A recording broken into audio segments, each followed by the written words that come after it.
Hello! In this video, we're going to be going over what a Troop Cookie Manager does. There are many parts to a Troop Cookie Manager, and I just want to go over a few of the highlights. Two important things you need to do before you become a Troop Cookie Manager is register as an adult Girl Scout volunteer, and the other thing is you're going to need to complete CORI forms and submit that to Council. Now this is a background check, and everyone has to go through that. Then the next thing you're going to want to do is get trained up, and then you'll receive your materials for the troop. You'll be getting packets with a bunch of information for all your girls. And then you'll be working with the troop leader to confirm that all the girls listed in eBuddy is correctly aligned with girls registered in the troop. And eBuddy is our software that we use to manage the cookie sales for the season. You should be getting a link to that to be able to log in. Once you've decided that all of the girls listed in eBuddy are all girls that are registered and are all girls that are in the actual troop, then the next thing that you'll be focusing on is putting in your initial order for your troop. The initial order is basically your stock of cookies that you'll be using for the troop. This is going to be taking care of any cookies that the girls order, and it's also going to be taking care of any cookies that you need for cookie booths. It is recommended that each troop place an order of 100 per girl average boxes of cookies. If the troop does place 100 per girl average or more, then they qualify for a bonus of 8 cents extra per box of cookies sold. However, if any cookies are returned, then that troop is disqualified from the bonus money. So, for example, if there are 8 girls in the troop, you would place an initial order of any mixture of cookies equaling 800 cookies, and that would give you your bonus. Then the next thing that you're going to do is meet with the girls and the parents. You're going to have a meeting, and you'll be handing out the cookie packets. And in the cookie packet has an envelope for collecting money. It has an order form. It has a family guide. This has to be signed and turned into you before they sell cookies. It has to be signed by the parents. Then you're going to want to motivate the girls to sell. You're going to be explaining the process and showing them the rewards, having them get goals for themselves. If the girls are junior level or above, then they can opt out of getting rewards and instead receive 10 cents per box. If the troop wants to do that, they have to decide as a whole.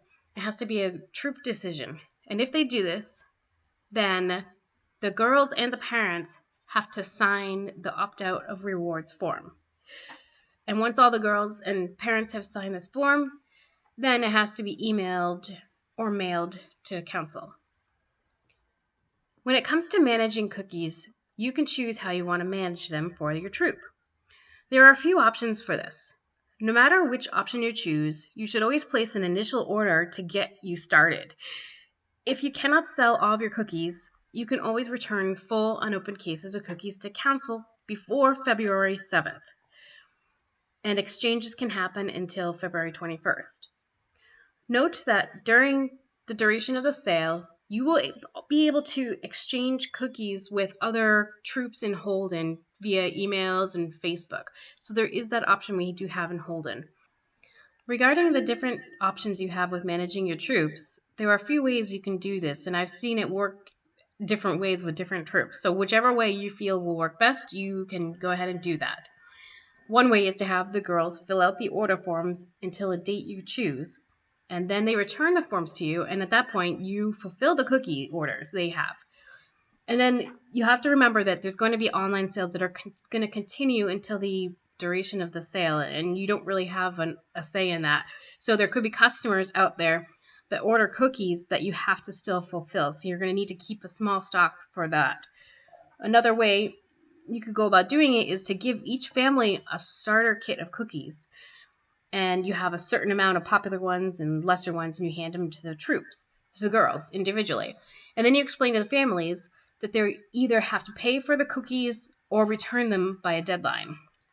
Another option is you can have The girls or parents request the cookies as needed and fulfill the orders weekly or as they come. I've seen it where girls text or email or stop at a troop meeting and say, I need 10 Thin Mints, and then so you give them. So girls don't need to turn in the order forms, and instead they provide you with the number of cookies needed. You can decide what options are best for your troop.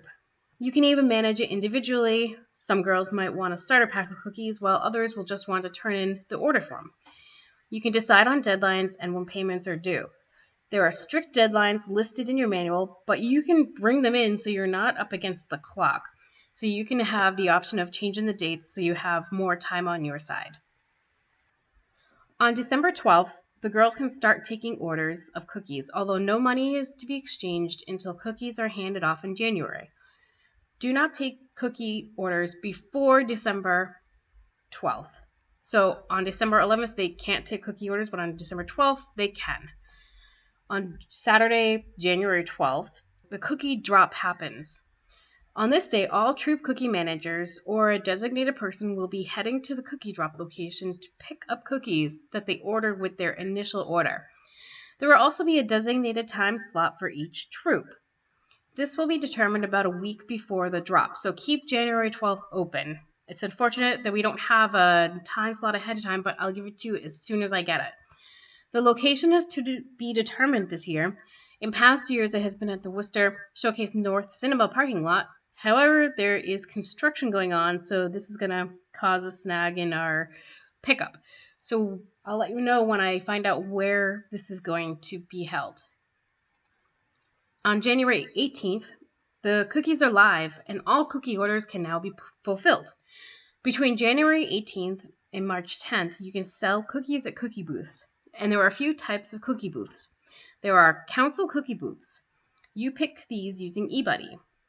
We don't have a say in it, and that's what you get. You pick it, you go there. There's the troop booths in Holden.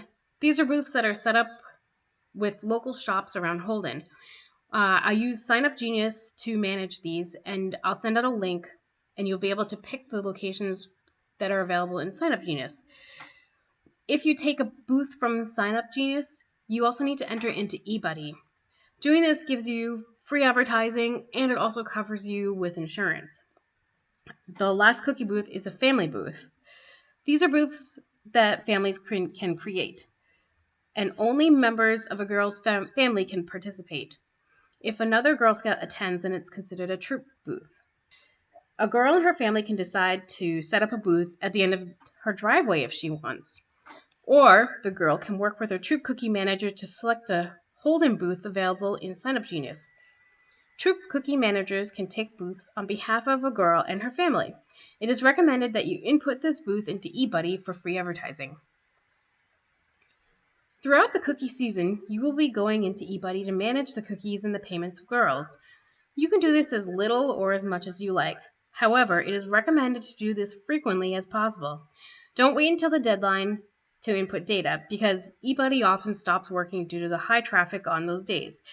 You also need to input any rewards that require choices. Typically, these are t-shirts and whatnot.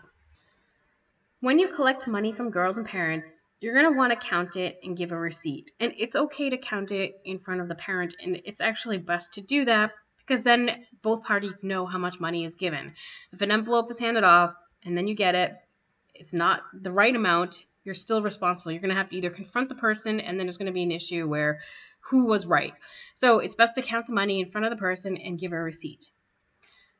You're going to also want to make frequent trips to the bank to deposit the money because you are responsible for the money. It's a big job, and you're going to want to have that taken off your shoulders so you don't have to worry about any issues.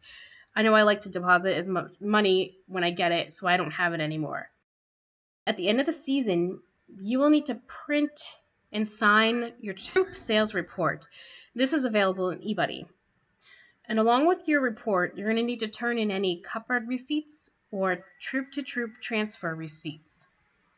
Once the sale is over and the rewards are in, you will then hand over the rewards to the girls. And this can be done at a troop meeting, and it can be celebrated. However, keep in mind that there might be tears if the girls didn't get the certain plushie that they were hoping to get. But this should be a system of rewards and celebration. But just keep it in mind that there could be issues too. So some troops choose to hand off the rewards at the end of the meeting, so it's done in secrecy. It's completely up to you. As always, if you have any questions, please don't hesitate to email. Thanks for watching.